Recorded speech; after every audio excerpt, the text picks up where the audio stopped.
नगर मनमाड राष्ट्रीय महामार्गावर कोपरगाव तालुक्यातील यसगाव शिवारात हॉटेल संस्कृती समोर ट्रॅक्टर ट्रॉली व शीटर रिक्षाचा भीषण अपघात होऊन एक जण ठार तर 2 ते 3 जण गंभीर जखमी झालेत।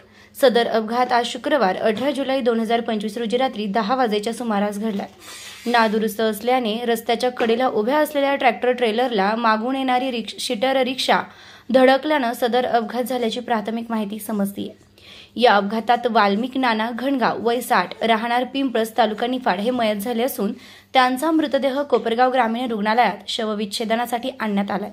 तर सलीम रज्जाक सय्यद वय 32 राहणार यसगाव हे गंभीर जखमी झाले आहे व इतर जखमींना कोपरगाव शहरातील खासगी हॉस्पिटलमध्ये उपचारासाठी दाखल करण्यात आलाय।